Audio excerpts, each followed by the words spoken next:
Thanks a lot for coming in. Good morning. Happy to be here. Something about this community appeals to you? This is a wonderful place to live. For Kelowna Now, this is Kent Mulgat. And we're joined by Kylene Myra, co-chair of the Journey Home Task Force.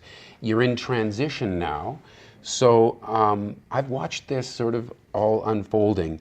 And what I'd really like to hear from you is some assurance that all of the work that you guys have done doesn't just kind of fizzle. Are we turning this into action? Mm-hmm. Well, it's a great question, Kenton, and I'm really pleased you asked that. So Dr. Turner, when we presented to Council on June 25th, said, it's not that you need to dive off the cliff, it's that you've already dove off the cliff. So you've already started, you're on the ground running. So we had raised some money prior to going to Council for endorsement of the strategy, and we're a third of the way there for the backbone organization. So we've raised about $900,000.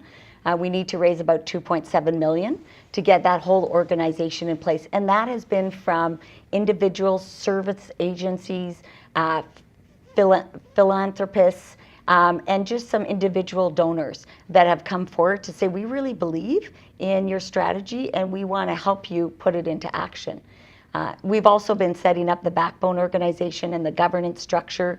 We're in the process of hiring the ED, and we just did a call out for our board. And then we've done a series of events for the community and the public around what is housing first? What does functional zero look like for our community? Right. Okay, so you talked about some, small amounts of fundraising, but we need like 46.7 million plus Yes. 26 million to start getting all of this housing in place. Yes. Is that coming into fruition? So we need 47 million overall, and that includes 18 million for housing, 26 million for wraparound supports, and about 2.7 million for the backbone organization. So a lot of the funding for the housing is coming on board through organizations like BC Housing. So we have seen Hearthstone just finally come into play. Right. 2 weeks ago, people are moving in. Heath House is slated to happen in December with another housing project potentially next summer. And then we have a number of other projects that are on the books that we're looking to bring on, working with BC Housing, but we're also looking at other types of options. So looking at maybe through landlords providing some rental options. Could we do some other types of builds or some other types of different housing options? The backbone organization will have the opportunity to hold land and do some creative Right. things with it. So as we're going through this process, we are exploring all different types of housing options and looking for different forms of money. Not all of it we expect to come from the provincial government. What's that backbone organization going to be called? So we are registered. So we are the Central Okanagan Journey Home Society, and Okay. we've got 5 directors already in place. I'm one of them. I'll be the chair. And 4 of our other directors have come over from the task force and the transition team. So we have Shane Werman, Dave Crisco, Diane Roy, and Scott Lanigan. Sounds like a great group. I've got when I start hearing about, a CEO and communication staff, I'm kind of going, whoa, you don't want to create an expensive infrastructure so that you're fundraising. Like there's organizations that are well-meaning in this community that spend so much of their money fundraising for more money. Right. So you don't want to become that. Right. So our initial staffing with the backbone organization is an executive director and a systems coordinator. So 2 spots where we've already got the monies raised for that position. We also have significant input from the City of Kelowna for the next couple of years, as well to help with some of that staffing cost. We are not an agency that's out running programs and competing against fundraising against other agencies. We are there to coordinate and help other people leverage funds for their own work. So we're really like a system convener. We're doing policy and advocacy work. We are helping to implement the key pieces of the strategy. So the federal government has a $40 billion reaching home strategy just to tackle homelessness. As you probably heard that our Prime Minister Justin Trudeau talked about Kelowna's homelessness plan, a few weeks ago in the legislature. So partly for us, it's getting recognition about it and being able to apply to those funds. And our strategy directly aligns with those federal grant monies. Right. So we feel we're well positioned to access federal, provincial, and municipal funding. It is pretty good for you right now. I think there's a lot of public interest and energy, and you've got different levels of government that are all sort of focused on trying to solve these things. So then you get to something like the Agassi Road project, and there it is. You knew it was coming, that people would vociferously oppose one of these projects, but what was your reaction when you saw how strong the opposition to that project became, or has become? You know, I've been involved, and lots of our members have been involved in the community meetings, the residents associations, the open houses. People have been writing letters both in support and not in support. So, I mean, we've read lots of literature around this. We've seen other housing projects. People would be surprised to know we have 8 housing projects in our community around Housing First.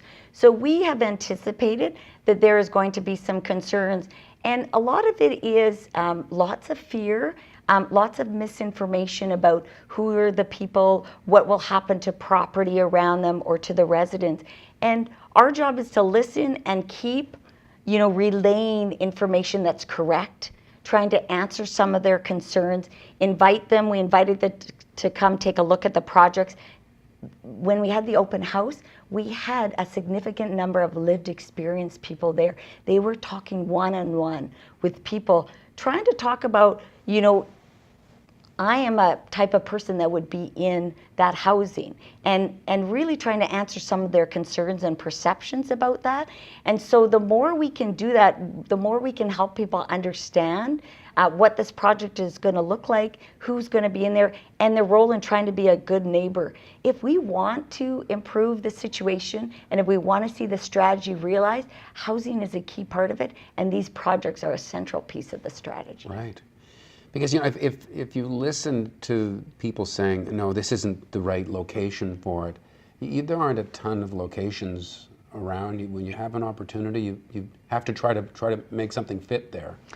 Yeah, so I think, BC Housing looks at a number of factors around the assessment, what the land can be used for, its location.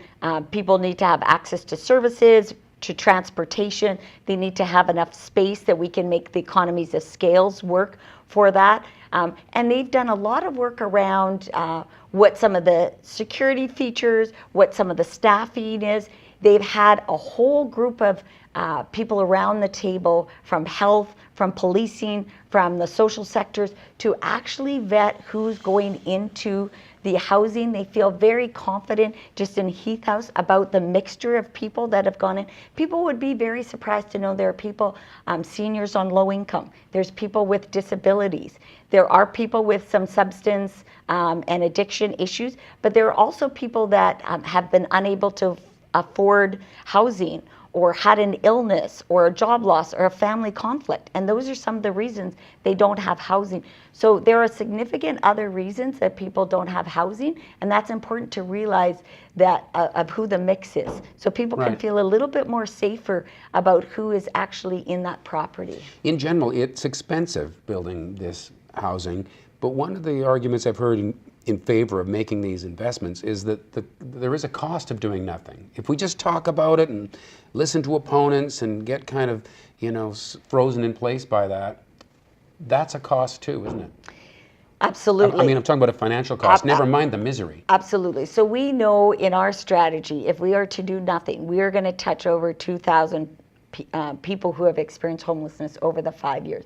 If we do nothing, Ken, it will cost us $100 million as taxpayers, regardless.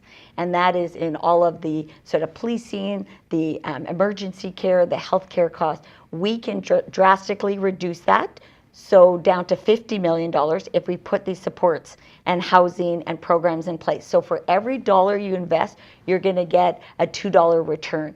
And there's some other really interesting literature coming out around social return on investment that I just saw this morning. Right. So the case is very clear around the cost saving. So it's an economic benefit, as well as a social benefit and human benefit. and community benefit to do this. Right. One other thing that sometimes gives me pause is when I see these projects going forward. They're brand new, purpose-built housing, and there's so many, people who are working and balancing their own family's budget that don't even think of getting a new place. And so sometimes I think the cost per unit can be kind of high. Are you also looking at using any more existing housing so that you can get more people housed for less money? Absolutely. I mean, we are always looking at the cost of this. So for instance, Heath House that's coming on board through Canadian Mental Health Association has been retrofitting the Goodnight Inn. There are significant costs to doing a retrofit or a renovation that will allow for this kind of congregated living. So they look at those options. They've been quite successful in Penticton and Vernon, but there is more properties and land available. So if we had more of those properties that we could be able to utilize existing places for housing, we would look at it. A lot of times the land is very tough to find, and also you have to look at how you're putting 51 units or 52 units into this place. It's got some communal kitchen, it's got some safety and security features, it's got space for that kind of worker in some of the programs. So it's got to meet the requirements of the needs of that group. So if there's existing properties that can be retrofitted, they are looking at that or having to build new. And what you see with Heath House in the modular housing, Hearthstone, which is really exciting, is that property is able to get up and move if that location is no longer available. So it's portable and mobile, and it can extend the life of that property, which is something that they're looking at as well. I know that there is a lot of support for what you're doing in this community. If people who are kind of cheering you on want to help you succeed, what can they do? So there is on the City of Kelowna, kelowna.ca/Journey Home, they can e-subscribe. We'll have our own website up in the new year with the Journey Home Society. They can get updates. There is a number of training and educational events that they can attend. They can reach out to us with some ideas, fundraisers, ways they want to volunteer, maybe some parts they can connect to the strategy. So we always encourage them to go online and read our community report and look at some of the projects we're working on and what skills they might have to contribute. And we're hopeful that we can engage the amount of people that want to participate on our board, in subcommittees, and then doing work in their own various spaces and using the expertise they have to offer. I just want to thank you so much for all you've done on this topic. So important. Thanks for coming in. Thanks very much, Ken. Thanks for having me in. You bet. And thank you for watching Kelowna Now.